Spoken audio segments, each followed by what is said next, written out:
Bismillahirrahmanirrahim. Assalamualaikum warahmatullahi wabarakatuh. Warahmatullahi wabarakatuh. Alhamdulillah, alhamdulillahi rabbil alamin.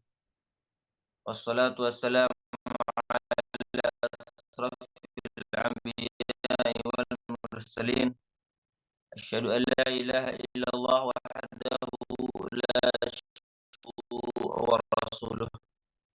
Allahumma salli wa sallim ala nabiyil karim nabiyina Muhammad sallallahu alaihi wasallam wa ala alihi wa ashabihi wa man tabi'ahum bi ihsanin ila yaumiddin.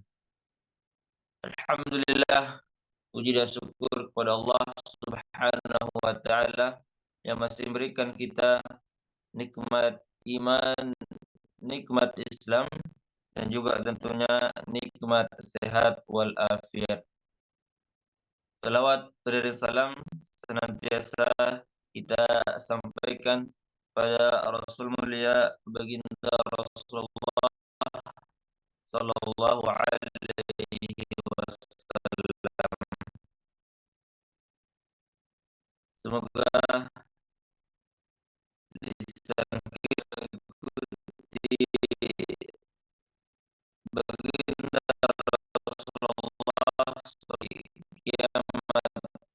Allah pantaskan kita mendapat syafaat baginda Rasulullah sallallahu alaihi wasallam. Jemaah MKI rahimani wa rahimakumullah, senantiasa dalam naungan Allah Subhanahu wa ta'ala. Kalau ada keluarga yang sakit, semoga Allah angkat penyakit, Allah jaga kesehatan kita, keluarga kita menjadi keluarga yang sakinah. Pagi hari ini kita akan membahas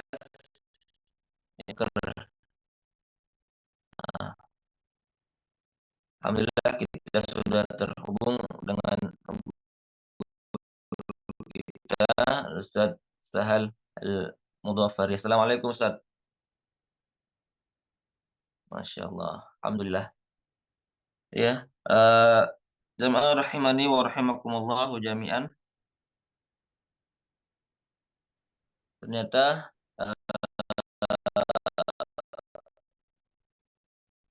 ada juga disebabkan oleh kanker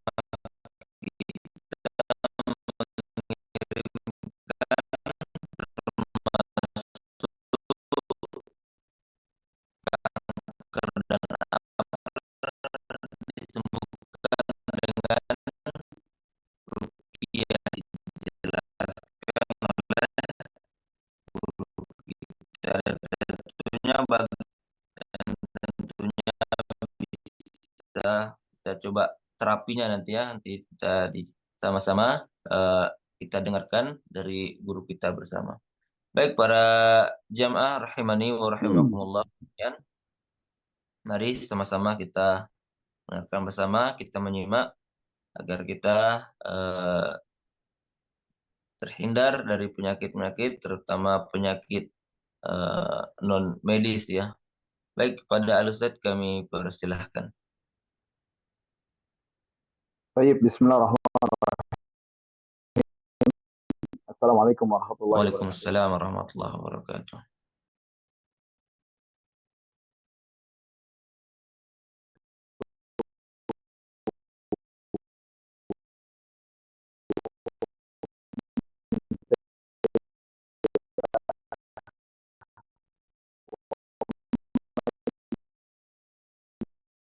Wa anna Muhammadan abduhu wa rasuluhu la nabiyya wa la rasula ba'da, amma ba'd.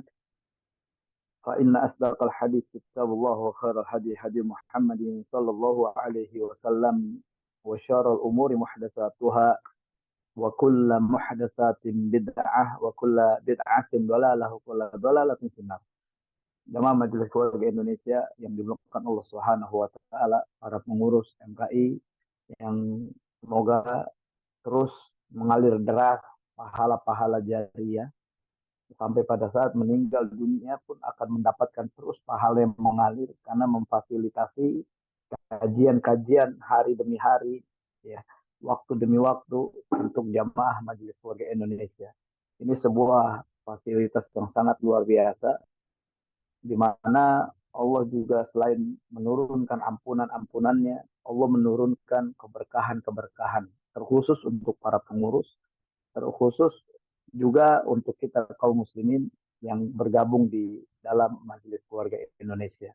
Ini yang patut kita syukuri bersama, dan kita sama-sama bersyukur kepada Allah Subhanahu wa taala dengan mengucapkan kalimat yang pantas terucap dengan lisan kita, yakni ucapan alhamdulillah. Menariknya pada saat kita sholat, kemudian kita angkat tangan, kita kemudian takbir, ucapkan Allahu Akbar. Kalimat yang pertama kali kita baca, Bismillahirrahmanirrahim, Alhamdulillahi Rabbil Alamin. Kalimat Alhamdulillah biasanya kita ucapkan saat kita makan. Usai makan kita ucapkan Alhamdulillah. Usai aktivitas kita ucapkan Alhamdulillah. Usai melakukan banyak hal kita ucapkan Alhamdulillah. Tapi kenapa pada saat kita sholat kita baca Alhamdulillah, padahal kita belum selesai apa-apa. Tapi Alhamdulillah kita baca. Nah, artinya ada 17 kali yang kita baca, kita ucapkan kalimat Alhamdulillah di dalam satu hari, dan Allah sedang memaksa kita untuk menyadari berapa banyak nikmat-nikmat yang belum kita syukuri kepada Allah Subhanahu wa taala. Ternyata memang amat besar nikmat-nikmat dari Allah Subhanahu wa taala yang begitu banyak. Kalau kita lihat kehidupan kita sehari-hari, akan beberapa kali ini karena saya belakangan lagi bolak-balik ke rumah sakit, ya, menemani abang saya kontrol karena di operasi empedu dan lain-lain, terus nganter, dan saya banyak melihat contoh kecil saya di rumah sakit itu. Subhanallah, jam 6 aja nih orang-orang udah ramai berdatangan. Bahkan kalau sudah lewat dari jam 7 itu antrian cukup panjang. Artinya ternyata tiap hari ini banyak kita jumpai orang-orang yang Allah uji dengan sakit. Saya mengambil sebuah ibrah bahwasanya ketika Allah masih memberikan kita sakit, berarti Allah sedang menyentil kita agar kita ingat Allah Subhanahu wa taala. Boleh jadi kita termasuk orang yang lalai dalam bersyukur. Boleh jadi kita termasuk orang yang lalai mengucapkan zikir kepada Allah. Karena sakit itu adalah zikir. Sakit ini adalah pengingat. Bahkan saya pernah ceritakan juga dalam sebuah hadis di kajian Majelis Keluarga Indonesia, ada seorang wanita Arab Baduy bernama Ummu Wildam. Ummu Wildam ini berjumpa dengan Rasulullah SAW. Sampai akhirnya Rasulullah bertanya dengan wanita Arab Baduy ini. Jadi kalau kita bicara tentang Baduy, image kita langsung terbayang seorang yang dia selalu berpindah-pindah tempat. Bahkan kebiasaan Arab-Arab Baduy itu ketika dulu para ulama, ya, para pemerintah di Saudi Arabia menyiapkan rumah, mereka nggak butuh rumah. Yang mereka butuhkan adalah sendal. Ternyata ya disiapkan rumah, mereka tinggalin. Kenapa? Karena memang mereka itu punya kebiasaan berpindah-pindah tempat. Yang mereka butuhkan hanyalah sendal, kan. Nah, menariknya adalah wanita Arab Baduy ini jumpa Rasulullah SAW. Ketika berjumpa dengan Rasulullah, Rasulullah hanya bertanya dengan Ummu Wildam dengan kalimat, apakah kamu pernah mengalami sakit dalam hidup kamu? Wanita ini kembali bertanya sama Rasulullah SAW. Ya Rasulullah, sakit seperti apa yang engkau maksudkan? Rasulullah menjawab, sakit kepala seperti ditusuk atau demam. Saya hampir sering sampaikan hadis ini ketika memulai sebuah kajian. Saya tanya sama jamaah, siapa di antara jamaah yang tidak pernah merasakan sakit kepala? Tidak pernah merasakan demam dalam hidupnya? Hampir banyak jamaah menjawab, itu semuanya pernah ngalamin. Pernah merasakan bagaimana sakit kepala, bagaimana demam. Artinya sakit ini sering kita rasakan. Subhanallah. Yang terjadi adalah Ummu Wildam, wanita Arab Baduy ini justru nggak pernah ngalamin sakit demam, nggak pernah ngalamin sakit kepala. Sampai akhirnya ketika dia pergi meninggalkan Rasulullah SAW, Rasulullah kembali bersabda dengan kalimat, jika kamu ingin melihat siapa penghuni neraka, maka lihatlah orang itu. Orang yang nggak pernah ngalamin sakit dalam hidupnya, orang yang nggak pernah ngalamin sakit kepala, orang yang nggak pernah ngalamin demam, kata Rasulullah SAW, dia adalah penghuni neraka jahanam. Na'udzubillah summa na'udzubillah. Kemudian kita berpikir, kenapa orang yang nggak pernah sakit disebutkan sebagai penghuni neraka? Karena hampir sering ketika kita berjumpa dengan orang-orang di sekitar kita, ketika dia hidupnya enak, ya, dia dihiasi dengan harta melimpah ruah, rumah megah, mobil-mobil mewah, kemudian hidupnya nggak pernah ngalamin susah, selalu selalu yang ada di wajahnya itu senyum-senyum sumringah, misalkan kita lihat itu, tapi dia nggak pernah ngalamin sakit dalam hidupnya. Pertanyaan sederhananya adalah, pernahkah dia ingat Allah? Pasti jawabannya nggak ingat Allah. Kenapa? Karena dia nggak ngalamin susah. Karena dia nggak ngalamin sakit. Karena dia ngalamin hidupnya enak, nggak pernah ngalamin ujian-ujian. Nah, ketika itu yang dialami oleh kaum muslimin, maka naudzubillah summa naudzubillah min dzalik, itu adalah sebuah tanda dia adalah calon penghuni neraka jahanam. Kenapa? Karena tidak ingat Allah Subhanahu wa taala. Maka pada saat Allah berikan sakit kepada kita, Allah ingin mengajak kita. Misal contoh ya, ada di antara jamaah yang mungkin lalai dalam berzikir kepada Allah. Tiba-tiba Allah sakit, Allah bikin sakit kita di bagian kepala. Apa kalimat spontan ya yang kita ucapkan pada saat sakit kepala? Pasti yang kita ucapkan, ya Allah, sakit banget, ya Allah, nggak kuat ya Allah. Tanpa disadari kalimat zikir yang diucapkan adalah ya Allah. Artinya Allah sedang ajak, nyok, ingat lagi sama gue. Fazkuruni azkurkum, kata Allah. Maka ingatlah aku akan ingat kepada kalian. Ya, kadang begitu. Kadang kita harus diingetin dulu supaya kita ingat Allah Subhanahu wa taala. Ini juga yang menjadi sebuah alasan ketika Allah Subhanahu wa taala berfirman di surah Al-Ma'arij, surah yang ke-70, juz ke-29, di ayat yang ke-19, kata Allah Subhanahu wa taala, innal insana khuliqa halu'a. Sesungguhnya Allah ciptakan manusia itu punya dua sifat.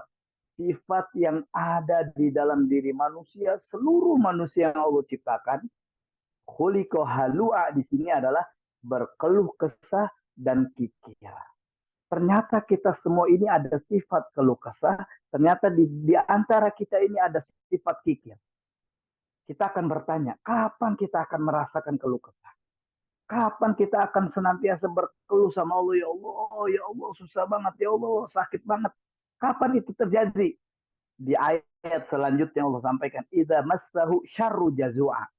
Ketika Allah timpakan keburukan, ketika Allah berikan ujian, ketika Allah kasih musibah, ketika Allah berikan banyak masalah, ketika Allah berikan penyakit, di sini kita akan berkeluh kesah sama Allah. Ya Allah, kok begini amat? Ya Allah, kok susah amat? Ya Allah, kok ujian ini berat amat? Ya Allah, kok masalahnya begitu banyak? Ya Allah, kok sakit banget? Kita akan senantiasa berkeluh kesah kepada Allah Subhanahu wa taala. Kenapa? Karena memang semua sifat manusia itu ada berkeluh kesah. Ya Allah, kok saya ngadepin orang begini amat modelnya, ya Allah. Kita akan terus berkeluh kesah kepada Allah Subhanahu wa taala. Wa idza massahul khairu manu'a. Kapan kita akan merasakan kikir dalam hati kita? Ini perlu disadari jamaah Majelis Keluarga Indonesia. Kita ini kadang ada kikirnya di dalam hati. Ketika misalkan bendahara nih, Bu Yanti, atau kalau di sininya Bu Aisyah Humairah namanya. Insya Allah. Beliau ingatkan, pengurus ingatkan, yuk yang mau sedekah subuh silahkan. Kemudian ketika kita ada kikir di hati kita nih, ada penyakit kikir, kita akan berbisik, bagi enggak ya, kasih enggak ya, itu pasti ada di dalam diri kita. Karena memang sifat manusia itu dua, berkeluh kesah, kikir, kata Allah. Wa idza massahul khairu manu'a. Kapan kikir itu terjadi? Ketika Allah berikan harta yang melimpah ruah kepada kita. Ketika Allah sedang memberikan nikmat rizki yang begitu banyak kepada kita. Ketika kita sedang mendapatkan kekayaan, kikir itu akan muncul dalam hati. Bagi enggak ya? Infak enggak ya? Saya berapa banyak ketemu orang-orang, dan akhirnya saya ingatkan. Saya banyak ketemu orang-orang yang ketika dia ucapkan kalimat, Ustaz, kalau saya punya duit sekian, sekian, sekian, saya akan bagi orang ini, orang ini. Saya bilang, mohon maaf, dari pengalaman yang saya temukan, kalau dia hanya ucapkan kalimat itu, maka ketika Allah kasih, dia nggak akan lakukan itu. Ustaz, saya kalau punya duit misalkan 100 juta, saya mau bagi ini sekian, saya mau bagi ini sekian, saya mau bagi ini sekian. Saya bilang dusta, itu bohong. Nggak akan terjadi. Kenapa? Karena sesungguhnya syaitan akan bermain kepada kita, di hati kita. Makanya nggak boleh kalau kita punya kebaikan itu diucapkan. Nggak boleh. Ya kalau misalnya, oh saya pengen ini, saya pengen, nggak boleh. Kalau itu ada, kasih. Langsung. Ya. Beda halnya kalau misalkan kita punya uang 10.000, kita terus infakkan 10.000 ini. Maka tanpa disadari Allah akan memberikan kekayaan demi kekayaan untuk kita. Karena memang Allah Subhanahu wa taala, bahkan Rasulullah SAW mengajarkan kepada kita bukan rajin pangkal kaya, bukan, tapi sedekahlah pangkal kaya. Makanya ketika Rasul mengajarkan ini kepada para sahabat-sahabat Nabi yang mulia, Abu Bakar As-Siddiq radhiyallahu anhu, Umar ibn Khattab, Utsman ibn Affan, Ali ibn Abi Thalib, Abdurrahman ibn Auf radhiyallahu anhum ajmain. Semua sahabat Nabi mendapat penggemblengan dari Rasulullah SAW bahwasanya sedekah itu pangkal kaya. Makanya mereka berbondong-bondong. Utsman ibn Affan masih kita rasakan bagaimana wakafnya yang ada di Makkah dan Madinah. Abdurrahman ibn Auf juga masih bisa kita rasakan kekayaannya sampai detik ini. Jadi memang mereka berbondong-bondong. Kenapa? Karena sedekah pangkal kaya. Nah, ini yang dimaksud Allah Subhanahu wa taala, bahwasanya penyakit hati kita hampir banyak adalah keluh kesah dan kikir. Tapi Allah kasih solusi untuk kita. Apa solusi yang Allah berikan? Ternyata dua sifat ini bisa hampas dari diri kita, bahkan bisa hilang begitu saja dari diri kita, yakni di ayat selanjutnya kata Allah, illal musallin, kecuali bagi mereka orang-orang yang melaksanakan sholat. Siapa mereka? Pertanyaan, siapa mereka yang sholat? Alladzina hum ala sholatihim daim. Mereka adalah orang-orang yang istiqomah berada di dalam sholat. Saya sering bilang di dalam majelis yang mulia ini, ketika kita sholat, sederhananya adalah kita ini sedang angkat tangan kepada Allah. Posisi kita misalkan dijebak sama orang, misalkan kita sedang ditodong sama orang, angkat tangan, jangan bergerak. Mau nyawa atau harta? Pasti kita akan bilang atau. Nyawa atau harta? Atau. Enggak, ini bercanda. Ya. Pada saat kita udah dalam kondisi yang terjebak, kita sudah sedang menyerah, kita udah nggak bisa berbuat apa-apa. Kalimat angkat tangan ini adalah di mana kita sudah serahkan semuanya kepada Allah Subhanahu wa taala. Ini menjadi pengingat untuk kita. Ketika kita sudah angkat tangan, artinya kita udah serahin semuanya kepada Allah. Inna sholati, sesungguhnya sholatku ya Allah. Wa nusuki, ibadahku ya Allah. Wa mamati, dan matiku ya Allah. Wa mahyaya, dan hidupku ya Allah. Lillahi rabbil alamin. Kita serahkan kepada Allah Subhanahu wa taala. Ini yang menjadi sebuah alasan Allah Subhanahu wa taala menyampaikan dua sifat keluh kesah dan kikir ini bisa hempas dalam diri kita bagi mereka yang istiqomah di dalam sholatnya. Artinya sholatnya benar-benar dimaknai dengan sesungguhnya kepada Allah Subhanahu wa taala. Dia sedang serahkan semuanya. Inna sholati ya Allah, sesungguhnya aku ini sudah menyerah. Allahu akbar. Kita ini sedang angkat tangan. Kita sudah pasrah kepada Allah. Dan ini juga menjadi sebuah jawaban untuk Rasulullah SAW. ketika Rasulullah di tahun Amul Huzn namanya, di tahun kesedihan, di mana di saat itu istrinya meninggal dunia, Khadijah binti Khuwailid, di mana di saat itu pamannya meninggal dunia, Abu Thalib, di mana di saat itu Rasulullah dirajam di kota Taif, yakni oleh suku-suku Sakif. Rasulullah sedih, sedih banget. Karena Khadijah binti Khuwailid, istri tercintanya Rasulullah SAW. Bahkan ketika Khadijah sudah meninggal dunia, Aisyah radhiyallahu anha masih cemburu dengan Khadijah. Kenapa? Karena begitu dalam cinta Rasulullah SAW kepada Khadijah binti Khuwailid. Sedih banget pamannya. Ketika Rasulullah di usia 8 tahun ditinggal kakeknya Abdul Muthalib, pamannya menemani Rasulullah, menggembleng Rasulullah, mengajarkan Rasulullah bagaimana menggembala kambing. Sedih banget ketika pamannya meninggal dunia. Yang ketiga adalah ketika Rasulullah dakwah di Taif, bukan disambut hangat dengan kalimat, ya Rasulullah kami rindu kepadamu, bukan itu. Ketika Rasulullah datangi kota Taif, ya Rasulullah kami sayang, kami cinta kepadamu, bukan itu. Tapi yang dihadapi Rasulullah SAW adalah suku Sakif di kota Taif memegang batu di tangannya, kemudian merajam Rasulullah Shallallahu Alaihi Wasallam. Ini di Amul Huzn, di tahun kesedihan. Apa yang Allah ajarkan kepada Nabi? Apa yang Allah lakukan kepada Nabi? Allah ajak Nabi melakukan satu perjalanan, yakni Isra wal Mi'raj. Ketika Isra wal Mi'raj sampai ke Sidratul Muntaha, apa yang Allah berikan kepada Rasulullah SAW? Ternyata puncak kebahagiaan orang-orang yang beriman kepada Allah adalah yakni sholat.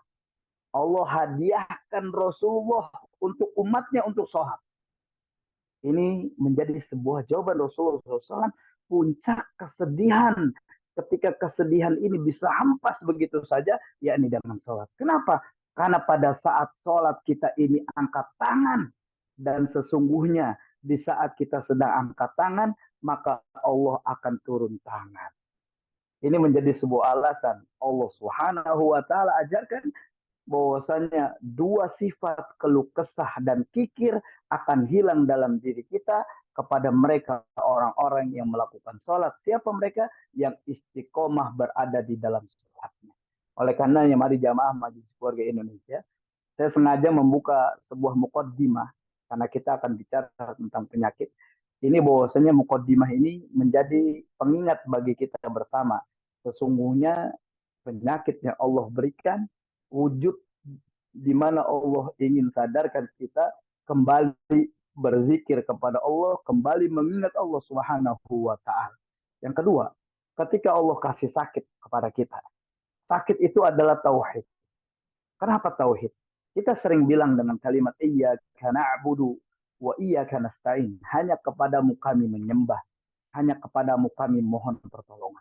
Ternyata pada saat kita sakit, kita diajak untuk senantiasa menyerahkan seluruhnya untuk Allah Subhanahu wa Ta'ala.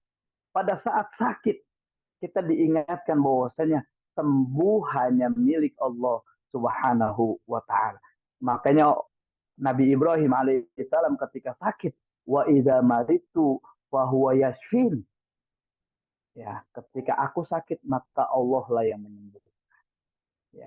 Nabi Musa alaihi salam diajarkan bagaimana tawakal. Nabi Musa nggak pernah tahu bagaimana ketika tongkat yang dikeprak ke dalam laut merah itu akan membelah laut. Nabi Musa nggak tahu.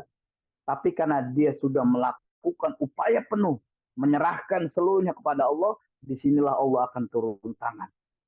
Ya, ini sebuah gambaran untuk kita bahwasanya sakit yang Allah berikan kepada kita selain menjadi penggugur dosa, maka sakit ini adalah sebuah pengingat dari Allah untuk kita supaya kita ingat kembali kepada Allah Subhanahu wa Ta'ala dan menjadi rasa syukur kita. Ternyata Allah ingin selamatkan kita sebagai seorang hamba yang akan dicatat sebagai penghuni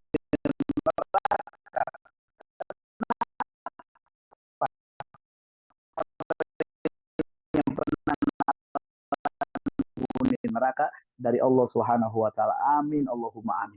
Jamaah Majelis Keluarga Indonesia yang dimuliakan Allah Subhanahu wa Ta'ala.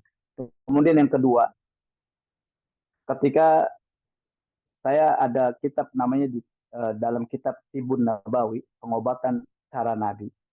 yang ditulis oleh Ibnu Qayyim al-Jauziyah. Ibnu Qayyim ini adalah murid dari Syekhul Islam Ibnu Taimiyah. Ya, Ibnu Qayyim ini murid dari Syekhul Islam Ibnu Taimiyah. Nah, menariknya adalah ketika Ibnu Qayyim al-Jauziyah mengawali tulisan di dalam sebuah kitabnya, kemudian Ibnu Qayyim al-Jauziyah memberikan sebuah pandangan kepada kita dengan kalimat al-mardu naw'an. Penyakit ini ada dua macam.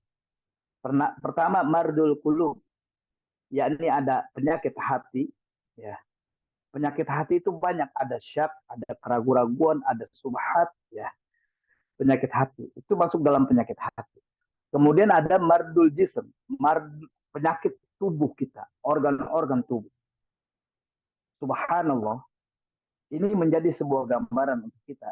Ini juga berkaitan tentang di kitab itu dituliskan tentang bagaimana sebuah kalimat hadis Nabi yang Rasulullah sampaikan bahwasanya syaitan atau jin itu akan berada di aliran-aliran darah manusia. Syaitan akan ikuti aliran-aliran darah manusia. Ya, jadi ketika kita ingin dibuat sakit jantung, aliran darah ke arah jantung itu dibikin terhenti atau dibikin menggumpal. Disitulah kita akan mengalami sakit di bagian jantung. Ini beberapa pengalaman aja yang akan saya ceritakan. Nanti insya Allah kita sama-sama ruqyah penyakit kanker sebagaimana judulnya. Ya, saya terjun di dunia ruqyah dari 2004 sampai sekarang. Dari banyak kasus yang paling berat lah yang saya temukan, salah satunya kanker. Saya pernah ketemu orang sakit kanker di tahun 2005. Ya, itu orang sudah divonis oleh dokter, ya, divonis oleh dokter dengan vonis yang sangat mengerikan. Kenapa? Karena dokter bilang ke keluarganya bahwasanya orang ini sedang mengalami kanker stadium, ya, bisa dikatakan stadium 4. Kemudian ya hitungan medisnya secara alur pengobatan yang sedang dilakukan ini ya paling bertahan 2 sampai 3 bulan. Subhanallah. Ternyata kita tahu bahwasanya ketika itu sudah sampai kepada orang tuanya, pasti orang tuanya akan shock. Nah, salah satu menghadapi atau mengobati sebuah penyakit yang dimana membuat kita shock, yang membuat kita terjadinya sebuah goncangan jiwa, mengganggu mental kita, maka obat yang pertama yang harus kita lakukan adalah kita buang semua yang pernah ada atau vonis-vonis yang pernah masuk ke dalam diri kita, itu kita buang jauh-jauh. Kenapa? Karena syaitan akan memperdalam itu.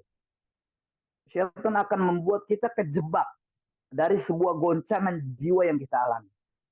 Makanya kalau bicara kanker, kemarin di hari Minggu ya, itu dibahas sama dokter Monica, anaknya Bu siapa?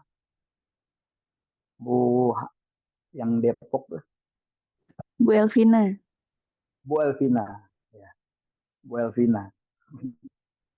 Itu gambaran secara medis. Dan hampir banyak orang-orang yang sakit kanker itu terjadi karena pergejolakan jiwa. Makanya kanker itu disebabkan dari sebuah sel. Sel itu apa? Sel itu adalah salah satu struktur dalam tubuh yang paling kecil.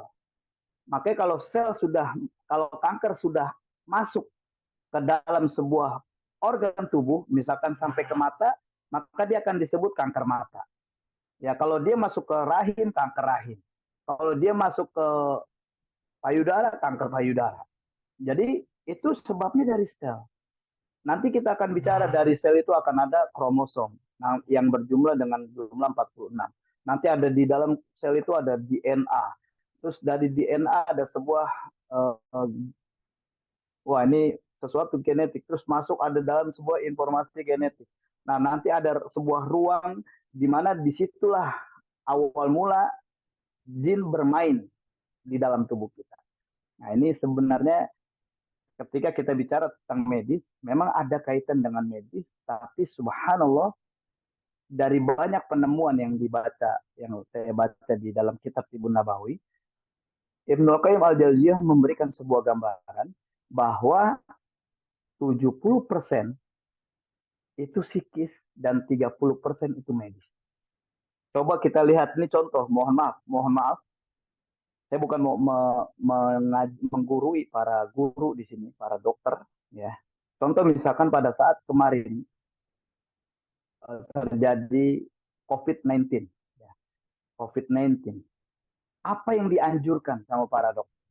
Apa yang dianjurkan? Umumnya secara secara medisnya kita lihat orang-orang yang dianjurkan supaya kita nggak kena COVID, kita jaga apapun yang kita temukan, kita harus bersihkan, cuci tangan dan lain-lain. Saya pernah ketemu seorang jamaah saya, dia punya apa ya, pembentengannya luar biasa. Setiap ada paket disemprot, setiap mau ketemu orang harus di tangan segala macam. Tapi akhirnya dia kena.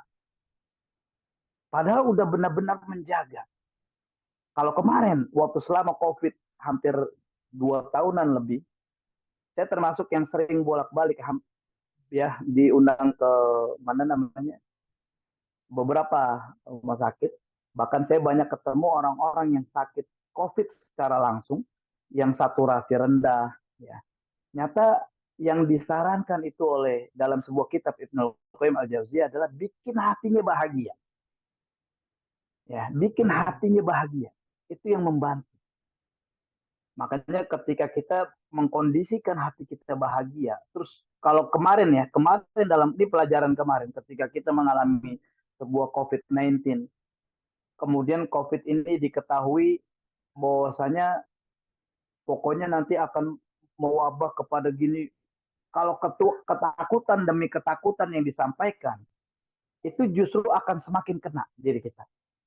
Ya, saya beberapa kali ke Wisma Atlet, bahkan mengobati orang-orang yang alhamdulillah selama itu saya nggak kena COVID.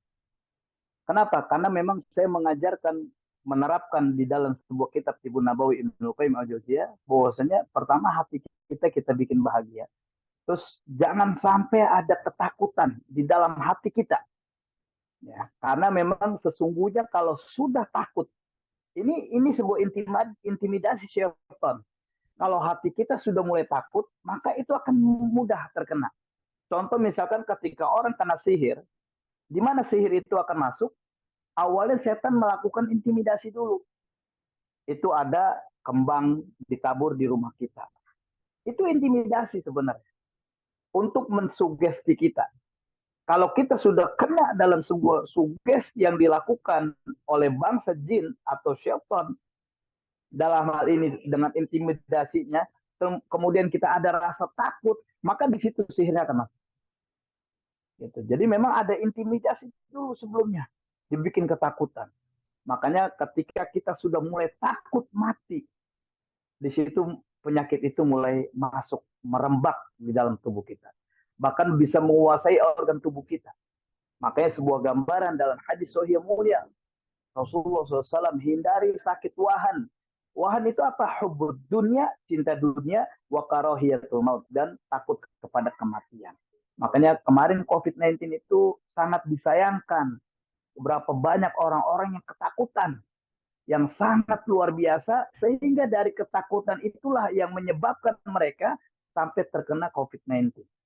Ya, alhamdulillah, saya waktu zamannya COVID tetap menerima pasien. Ketika mereka masker, saya bilang buka aja masker. Dia muntah, dia batuk-batuk depan saya bantu. Saturasinya rendah, saya datangin, saya pegang, saya sentuh, saya bacakan ayat Quran, kemudian langsung meningkat. Ini yang dibikin heran, kok bisa begitu? Iya, izin Allah Subhanahu wa taala. Jadi tentunya ini izin Allah Subhanahu wa taala. Nah, inilah sebuah gambaran bagi kita bahwasanya ketika Ibnu Qayyim al-Jauziyah menuliskan sebuah penyakit, menggambarkan sebuah penyakit, ternyata penyakitnya itu lebih banyak didominasi karena psikis yang bersemayam di dalam tubuh kita. Jadi ketika psikis itu kemudian terekam di dalam psikis kita, kejiwaan kita, sehingga yang terjadi adalah nanti syaitan akan bermain dan dia terus akan membesar-besarkan penyakit. Contoh misalnya, ada panic attack. Ya, kita ada panik. Padahal paniknya biasa, aduh macet nih. Wah nanti macet begini. Terus setan nambahin, nanti kalau udah macet begini loh, halus begini. Subhanallah. Nah, makanya ada namanya ketika mental illness itu terjadi dalam diri kita, sakit mental, nanti akan timbul yang namanya panic attack, akan timbul yang namanya anxiety disorder, akan timbul yang namanya bipolar, akan timbul yang namanya skizofrenia, akan timbul yang namanya psikosomatis dalam diri kita. Subhanallah, dari sakit itu ternyata itu bersumber dari jin. Ya, mohon maaf, bukan kembali lagi mengguri para dokter, bukan ini berdasarkan pengalaman saya. Bahkan sampai ada dokter senior yang menghubungi saya dan akhirnya menyerahkan pasien-pasiennya kepada saya. Ini dokter senior ini beliau praktek di Rumah Sakit Abdi Waluyo. Bahkan yang punya Rumah Sakit Abdi Waluyo yang sekarang meneruskan itu Dokter Paulus. Saya juga secara pribadi kenal dengan beliau. Beliau ini manggil dokter ini tante, ya, tante. Nah, dokter ini kontak sama saya komunikasi karena memang ada salah seorang pejabat yang menjadi pasien rutinnya beliau itu sudah 12 tahun sakit anxiety disorder. Subhanallah, pejabat yang menjadi pasien dokter ini itu ketika beberapa kali dibantu rukyah, itu izin Allah sembuh anxiety disordernya. Selama 12 tahun dia harus minum obat. Dokternya nanya, kok kamu tumben nggak pernah datang lagi ke rumah sakit? Kok kamu tumben nggak pernah minta lagi obat sama saya? Terus diceritakanlah bahwasanya saya sembuh dengan izin Allah, saya dibantu dengan rukyah. Akhirnya dokter itu ngajak ketemu dan diskusi dengan saya tentang bagaimana penyakit kejiwaan yang dialami seorang, bisa ini prosesnya dan lain-lain. Subhanallah, sekarang pasien-pasien beliau itu banyak dilempar ke saya untuk dirukyah. Ternyata memang beliau menyadari, oh pantesan. Karena memang ketika diobati dengan medis, itu hanya obat aja. Penenang, penenang, penenang untuk menghilangkan itu. Tapi nggak berkunjung sembuh. Hanya mengobati penyakit, bukan menghilangkan sakit. Saya hanya menghilangkan sakit, bukan mengobati penyakit. Dokter ini sampaikan itu kepada saya. Nah, inilah sebuah proses di mana ketika psikis itu sudah mendominasi dalam diri kita, maka akan kena bagian-bagian organ tubuh kita. Contoh aja nih. Saya pernah ketemu seorang yang sakit apa namanya kalau paru-paru kerendam, pneumonia apa? Dokter tahu. Ya, ada seorang yang punya sakit paru-parunya kerendam. Kemudian saya diundang untuk mengobati orang itu. Terus saya cuma bilang gini, obat paru-paru sebenarnya bukan hanya obat yang diminum, tapi paru-paru itu biasanya adalah seorang yang sering makan janji. Ya, penomia itu. Penomia. Mia istri saya. Namanya Mia. Nah, penomia atau contoh kecil paru-paru. Ya, contoh kecil paru-paru. Asma ini sifatnya dingin. Ini kita bicara tentang psikis dulu. Ternyata orang-orang yang mengalami itu, saya sering bilang dalam kajian-kajian, bahkan jamaah majelis keluarga Indonesia yang pernah datang ke Hotel Sofian juga saya pernah sampaikan ini. Orang yang mengalami sakit paru-paru ya, atau asma, maka yang harus dilakukan pertama kali adalah tanya orang sekitarnya, tanya orang tuanya, pernah berikan janji apa kepada anak. Jadi seorang anak yang ketika dia sakit paru-paru, saya cuma tanya ke orang tuanya. Pada saat saya sudah doakan, bacakan ayat Quran dengan saya niatkan doa. Kemudian yang terjadi adalah saya cuma tanya lagi sama orang tuanya. Mohon maaf, nih bapak ibunya pernah janjiin apa ke anaknya? Pernah mengucapkan janji apa sama anaknya? Misal ketika orang tuanya bilang, oh saya pernah janji mau ngajak main Ustaz. Saya pernah janji sama anak saya pengen belikan boneka. Maka minta sama dokter pulang sore ini, ya minta sama dokter pulang sore ini, kemudian tunaikan janji itu. Belikan boneka, ajak main. Ajak main misalkan mau ke Ragunan kah, mau ke Ancol kah, misal ya, contoh. Waktu itu saya sampaikan, minta sama dokter pulang. Karena udah berhari-hari dirawat. subhanallah yang terjadi adalah beberapa perkembangan yang dialami. Kontak saya, Ustaz, alhamdulillah sembuh dengan izin Allah. Ya alhamdulillah. Karena memang hampir banyak orang-orang yang mengalami sakit paru-paru itu karena kemakan janji. Mungkin kita pernah menyimpan sebuah harapan besar kepada seorang yang pernah memberikan janji kepada kita. Makanya saya selalu pesan di dalam sebuah kajian parenting, bahwasanya ingat wahai para orang tua, apa yang pernah kalian ucapkan sama anak-anak kalian, janji-janji apa yang kalian pernah sebut, tunaikan. Karena kalau ini belum ditunaikan, akan menjadi penyakit sampai detik ini kepada anak-anak Anda. Saya sering sampaikan itu. Ini ternyata pengaruh. Nah, kemudian misalkan kayak asma. Asma, kalau kita bicara tentang medisnya, itu bukan hanya itu bicara tentang faktor dari udara, terus ada alergi. Tapi kalau saya sampaikan, asma itu biasanya karena ada kesedihan yang kesimpan dalam. Ya, ada orang yang dari kecil dia sakit asma, dari SMP, sampai di usia 50 tahun. Kemudian saya bilang, udah banyak minum obat apa? Wah, udah terlalu banyak, Ustaz. Kenapa memang? Saya alergi, saya ini. Bukan. Saya bilang, itu bukan semua karena itu. Yang terjadi adalah asma ini karena ada kesedihan yang dalam. Coba ingat kesedihan apa yang sampai detik ini kesimpan. Kemudian di rewind lagi, diingat ulang, di flashback. Dan dia baru ingat. Saya mengalami ada sebuah kejadian sangat luar biasa di waktu saya masih SMP. Masih saat saya baru masuk SMP, mental saya kena, Ustaz. Kejiwaan saya goncang. Ketika saya melihat ada sekitar saya, ada teman saya, wah membabi buta menyerang saya. Sedih itu kesimpan sampai sekarang. Ya udah sekarang luapkan, maafkan.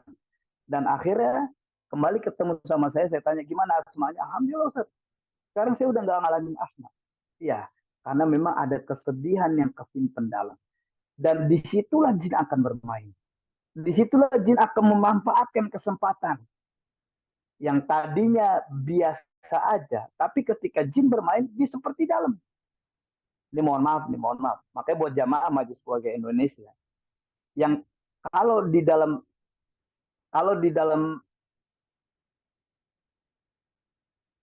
nah, ada yang ada anaknya meninggal dunia, anak pneumonia. Ya, itu menjadi renungan orang tuanya. Pernah janji apa ke anak? Misalkan pada bayi, pada saat nak di mana nanti kita kesini nak di mana nanti mama ajak ini nak. Nah, itu kesimpan tuh. Anak segitu nggak bisa ngomong, ya. Makanya saya selalu bilang ke anak, nak, Uya pernah janji apa nak sama kamu? Ucapin nak. Jadi takutnya kelupaan. Kita janji itu kesimpan menjadi penyakit. Nah, ini sebuah gambaran aja. Makanya orang-orang yang diganggu sama jin, misal ketika misalkan ada sebuah kesalahan kecil, itu jin bersemayam dalam diri, dia akan terus membangkitkan kembali, mengingat ulang, terus sampai sakit lagi. Itu yang harus kita atasi bahwasanya, karena itu mesti kita lepaskan. Ya, itu mesti kita lepaskan. Kita bongkar lagi di dalam sel, ya, kita bongkar di dalam sebuah ruang, ya, di mana ruang itu yang menyimpan banyak penyakit hati, banyak menyimpan, sehingga ini mengganggu sel. Sel ini langsung dikendalikan sama Allah Subhanahu wa Ta'ala. Organ-organ tubuh ini organ-organ tubuh inilah yang diganggu sama yang dikendalikan Allah Subhanahu wa Ta'ala. Maka langsung kita minta sama Allah. Kita perbaiki hubungan kita kepada Allah. Kita buang jauh-jauh yang sampai detik ini ada di dalam hati kita. Kita bongkar lagi. Maka insya Allah penyakitnya sembuh. Karena saya banyak terapi kanker dari 2005. Itu bukan hanya kanker. Itu kita bongkar semua. Kita bongkar semua yang kesimpan dalam hati. Itu dibuang jauh-jauh. Misalkan pernah kerekam vonis kanker, vonis itu kita angkat dulu dari hati kita. Kita bilang, ya Allah, saya pernah mendengar sebuah vonis bahwasanya saya sakit kanker.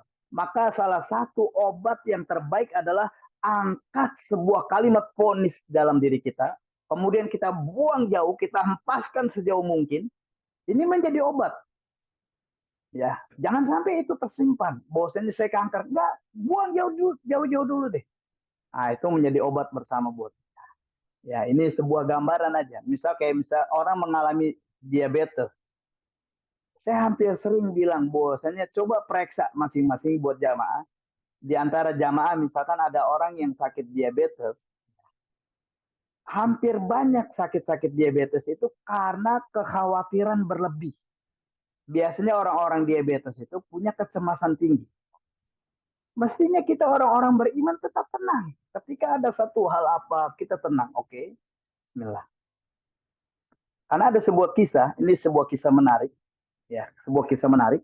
Ketika ada ini seorang alim, dia sedang makan di satu tempat di rumahnya. Kemudian, subhanallah, anaknya itu dibunuh di jalan. Anaknya dikabarkan meninggal dunia. Ada seorang tetangganya bilang, ya fulan, anak Anda didapati kabar meninggal dunia. Dia lagi makan, kemudian mengucapkan kalimat inna lillahi wa inna ilaihi rajiun. Hei, anak Anda dikabarkan meninggal dunia, kok Anda cuma ucapkan kalimat itu? Kemudian dia selesaikan makan dulu, dia terus lanjutkan makan. Kok Anda nggak bergegas?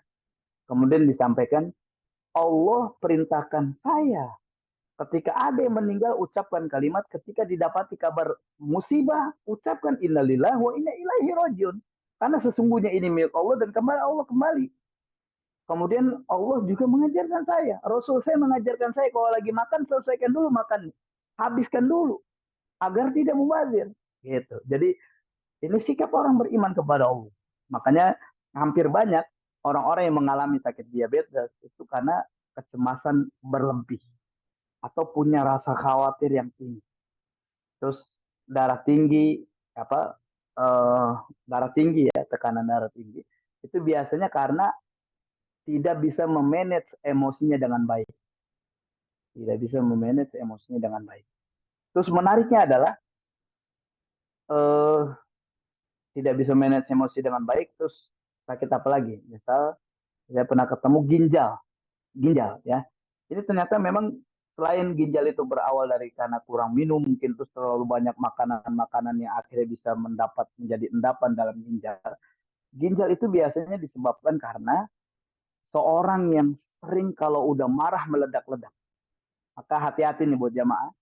Yang kalau pernah alami itu bertobat pada Allah. Saya sering bilang, kenapa orang yang marah dia harus berteriak? Karena biasanya orang yang sedang marah itu hatinya lagi jauh. Walaupun kita dengan istri kita atau kita sedang sama anak kita, pada saat kita posisinya dekat, pada saat marah dia harus teriak. Kamu tuh harusnya jangan bisa dikasih tahu sama mama, kamu tuh ngerti banget sih. Dia harus teriak, padahal jaraknya dekat. Kenapa? Karena memang hatinya lagi jauh. Dengan teriakan inilah supaya sampai kepada hati. Beda dengan orang yang jatuh cinta. Walaupun jaraknya jauh, tapi ngomongnya lembut. Kenapa? Karena hatinya dekat. Kamu yang sehat ya. Nanti kalau kamu sakit yang nyakitin aku siapa? Ya, walaupun jaraknya jauh, tapi ngomongnya lembut. Nah, ini sebuah gambaran buat kita bahwasanya kalau kita ingin mengobati atau menyelesaikan penyakit dalam diri kita, maka obati dulu. Kita pernah nyimpen apa nih? Di kejiwaan kita nih pernah nyampe apa?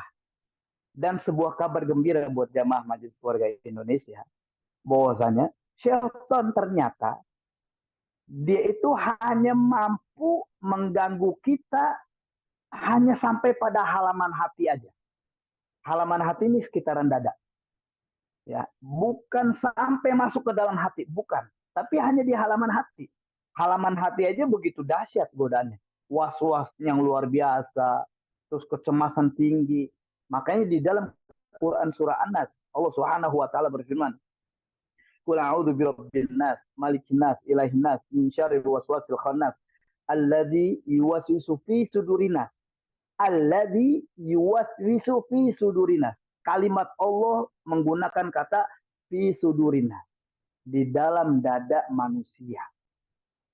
Was-was itu terjadi di dalam dada manusia. Kalau ini hanya bisa, kata para ulama, kalimat fi sudurinas, berarti Allah sedang gambarkan setan itu nggak tembus hati, tapi hanya berada di halaman hati. Ya, kalau setan sampai masuk hati, maka kalimatnya bukan fi sudurinas, tapi fi qulubinnas, di dalam hati manusia. Gitu. Ini menjadi sebuah gambaran. Makanya buat ngobatin penyakit apapun, bukan hanya kanker, sembuhkan dulu psikis kita, ya, kejiwaan kita. Kita ada dendam yang dalam, kita ada sakit hati yang dalam. Makanya orang-orang yang hatinya sering sakit, itu sering sakit penyakit, sering akan ada mudah penyakit, mudah, ya. Sering-sering di hati kita tuh lepaskan, buang jauh-jauh, lepaskan. Selama orang ya udah, maafin. Ya udah, paling tidak kita udah maafkan dia. Kita udah maafkan. Tapi untuk menjaga kembali hati kita, yaudah kita jaga jarak dan tidak terlalu banyak, terlalu nyemplung dalam dengan orang-orang itu.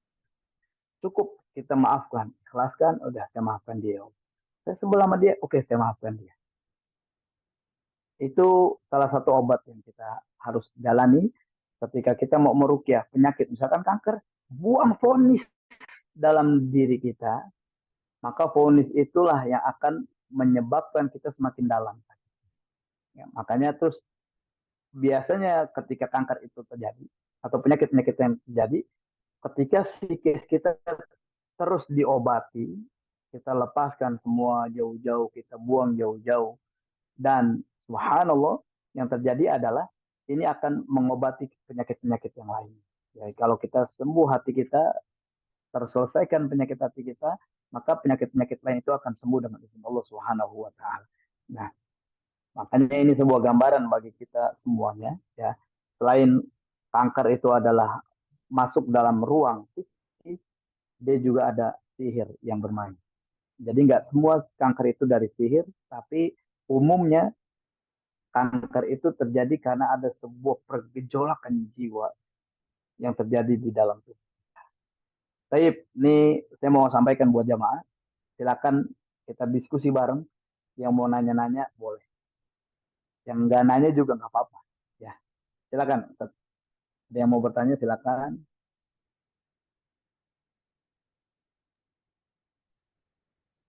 Baik, alhamdulillah para jamaah sekalian yang dirahmati Allah Subhanahu wa taala. Bersama-sama kita dengarkan peran dari guru kita bersama. Semoga apa yang disampaikan bermanfaat untuk kita semua, terutama agar kita eh, berikan sehat walafiat.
Nih, misal pada zaman-zaman dulu ya, anggaplah kita masih jahiliyah, itu kan sering dikasih wapap, dikasih jimat, Iya, dikasih kain yang bertulis-tulis huruf Arab, tapi artinya tuuk kita gitu. nggak ngerti juga. Iya. Kemudian ada dikasih keris, cincin, batu, dan Hmm. lain-lainnya. Nah, kalau Hmm. misalnya kita masih punya, itu ngebuangnya gimana? Membuangnya apakah kita buang ke sungai, ke laut, ditanam, atau gimana? Syukron. Afwan. Tapi kalau pernah alami itu, ya pernah nyimpen jimat, keris, wafak dan lain-lain, Maka salah satu caranya adalah taubat dulu pada Allah Subhanahu wa taala. Di saat itu kita jahiliyah.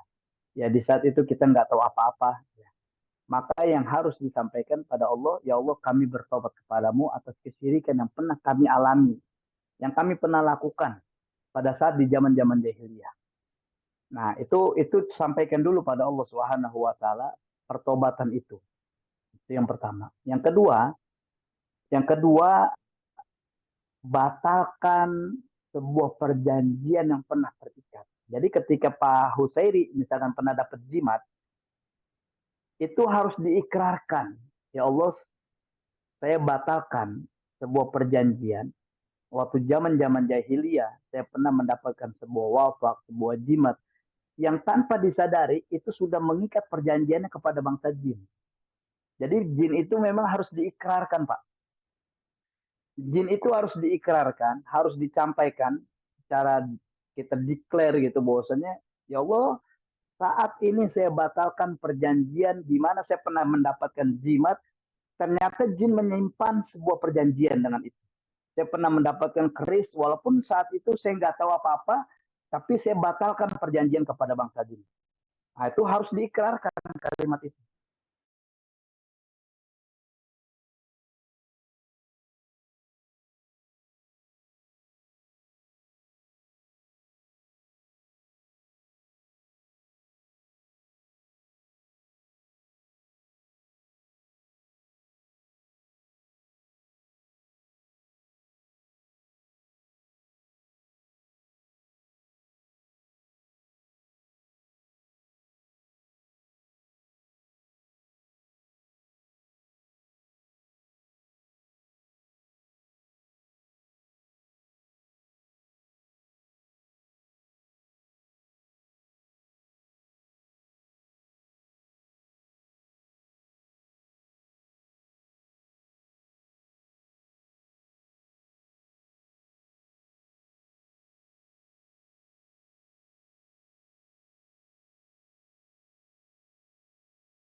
Saya sering bilang kalau lagi kajian saya suka bercanda ya.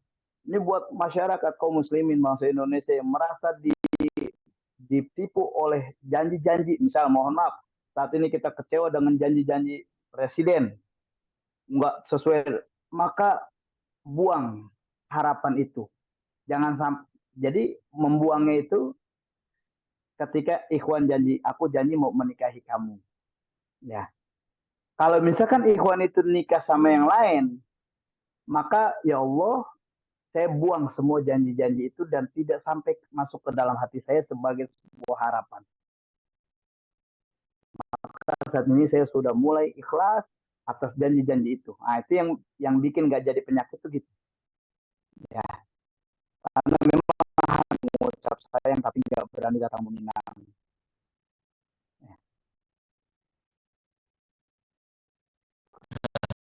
Ya, ya gitu ya. Itu yang kedua, sakit buat sharing aja tukar pikiran buat kita. Kalau kita sering sakit kepala atau sakit leher, sujud kita. mohon maaf, ketika sujud, biasanya sujud kita ini hampir banyak saya menemukan orang-orang ketika di masjid, itu sujud hanya kening, tapi hidungnya nggak nempel di tempat sujud. Di lantai. Yang mestinya adalah sujud itu harus bukan hanya kening, tapi hidungnya juga nempel. Ya, kalau itu diperbaikin, itu insya Allah akan mengobati sakit leher atau sakit kepala kita. Terus kalau mohon maaf ada jamaah yang misalkan mengalami sakit sinus, ya sinus atau polip, obatnya itu perbaiki cara wudhu. Yang tadinya wudhunya kalau misalkan ambil wudhu cuma itu masuk air ke dalam hidung. Nah, air yang masuk ke dalam hidung ini air wudhu, air suci, air mulia, itu akan mengobati tuh yang wudhu 3 kali. Nah, itu ngobatin penyakit kita. Insya Allah ya, ini dari beberapa terapi yang saya banyak terapkan. Dirubah pola wudhunya, sholatnya, itu ternyata memang ngebantu.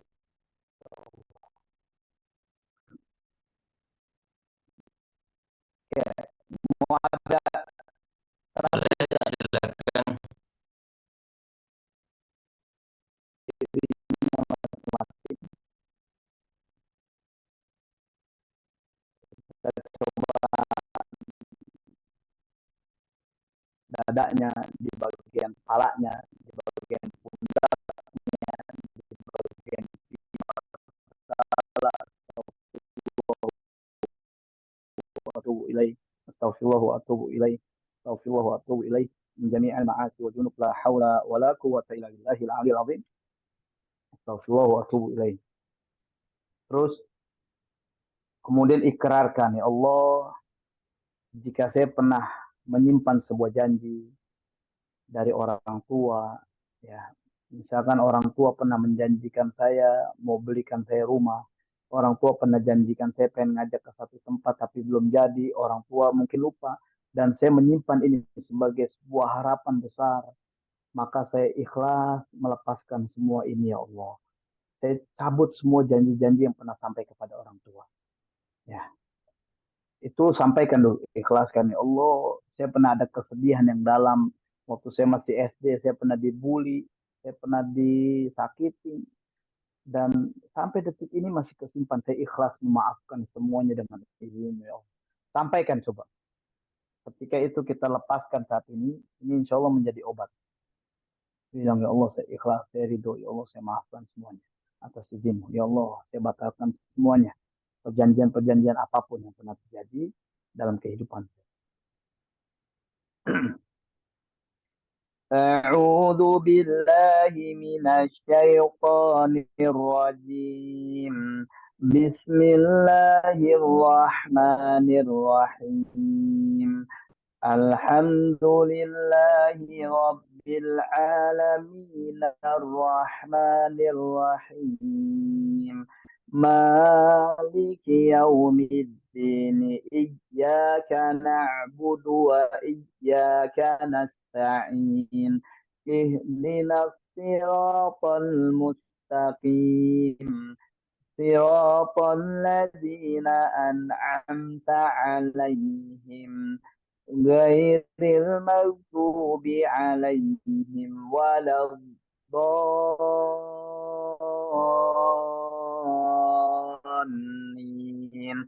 Amin. Coba diniatkan ayat Quran yang saya baca. Ya Allah, saya ingin, ya Allah, pada saat ayat Quran yang saya dengar, saya mohon kepadamu meresap ke dalam tubuh saya, ya Allah, sampai Quran ini benar-benar masuk ke dalam tubuh saya dengan izinmu.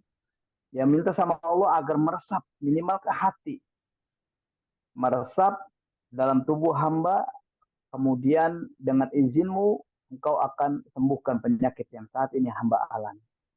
Bilang, ya Allah, kami ingat bagaimana firman-Mu ketika engkau sampaikan sebuah kisah, sebuah statement ketika Allah ingin turunkan Quran, "Lau anzalna hadzal Quran ala jabali la ra'aitahu khashi'a."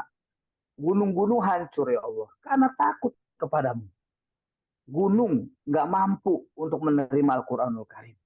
Ya, ini masukkan, resapkan, ini akan menjadi obat bagi kita.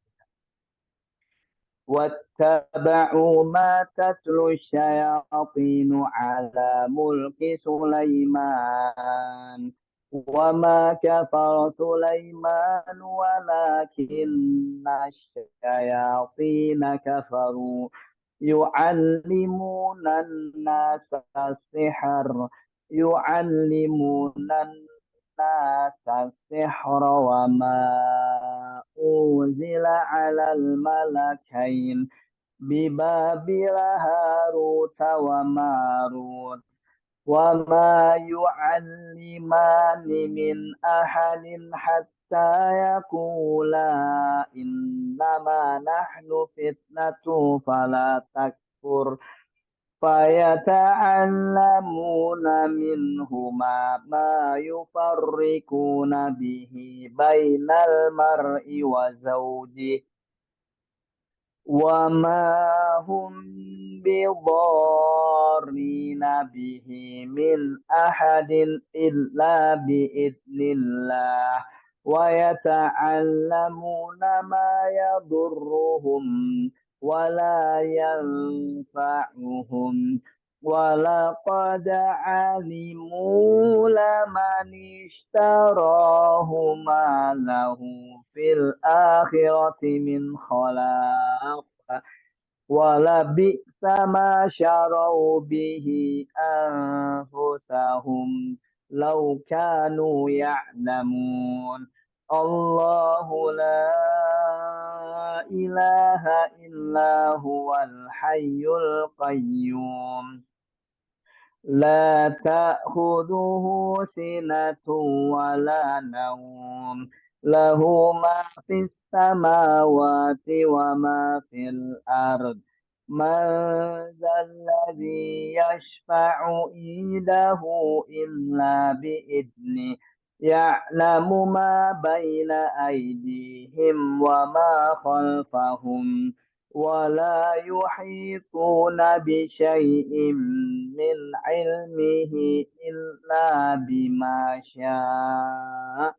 وسع كرسيه السماوات والأرض ولا يؤوده حفظهما وهو العلي العظيم لا إكراه في الدين قد تبين الرشد من الغي فمن يكفر بالطاغوت ويؤمن بالله فقد استمسك بالعروة الوثقى لا انفصام لها والله سميع عليم الله ولي الذين آمنوا يخرجهم من الظلمات إلى النور والذين كفروا أولياؤهم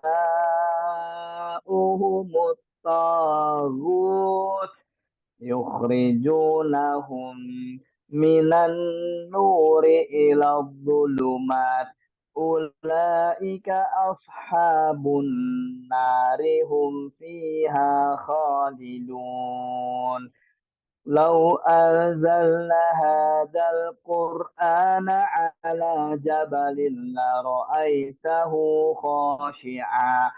خاشعا متصدعا من خشية الله وتلك الأمثال نضربها للناس لعلهم يتفكرون هو الله الذي لا إله إلا هو عالم الغيب والشهادة هو الرحمن الرحيم هو الله الذي لا إله إلا هو الملك القدوس الملك القدوس السلام المؤمن المهيمن العزيز الجبار المتكبر سبحان الله عما يشركون هو الله الخالق البارئ المصور له الأسماء الحسنى يسبح له ما في السماوات والأرض وهو العزيز الحكيم براءة من الله ورسوله إلى الذين عاهدتم من المشركين بسم الله الرحمن الرحيم قل هو الله أحد الله الصمد لم يلد ولم يولد ولم يكن له كفوا أحد بسم الله الرحمن الرحيم قل أعوذ برب الفلق من شر ما خلق ومن شر غاسق إذا وقب ومن شر النفاثات في العقد ومن شر حاسد إذا حسد بسم الله الرحمن الرحيم قل أعوذ برب الناس ملك الناس إله الناس من شر الوسواس الخناس الذي يوسوس في صدور الناس من الجنة والناس اللهم صل على محمد وعلى آل محمد كما صليت على إبراهيم وعلى آل إبراهيم إنك حميد مجيد اللهم بارك على محمد وعلى آل محمد كما باركت على إبراهيم وعلى آل إبراهيم إنك حميد مجيد. Alhamdulillah. Cuma alhamdulillah. Oke, gimana? Udah ya.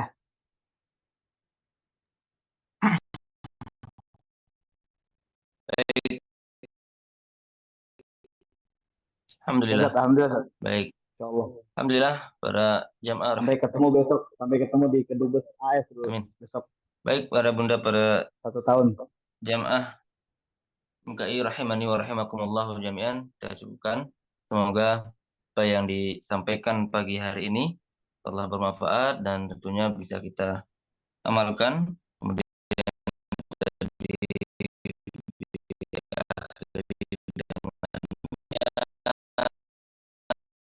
yang ada penyakit disembuhkan oleh Allah, saat yang sudah bersama kami pada pagi hari ini dan juga pada jamaah yang sudah hadir pagi hari ini. Semoga apa yang diniatkan, apa yang diusahakan, dan tentunya apapun yang dikeluarkan, yang diinfakkan, ya semoga Allah catat, Allah ganti dengan sebaik-baik balasan. Jangan lupa untuk senantiasa bersedekah ya untuk menambah amal syariah kita. Baik, sama-sama kita tutup kajian pagi hari ini dengan melafazkan doa kafaratul majlis. Subhanakallahumma wa bihamdika wa atubu ilaik. Assalamualaikum warahmatullahi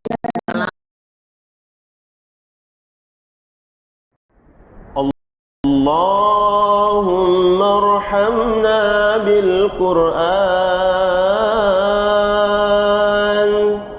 واجعله لنا إماما ونورا وهدى ورحمة. اللهم ذكرنا منه ما نسينا وعلمنا منه ما جهلنا وارزقنا تلاوته آناء الليل وأطراف النهار واجعله لنا حجة يا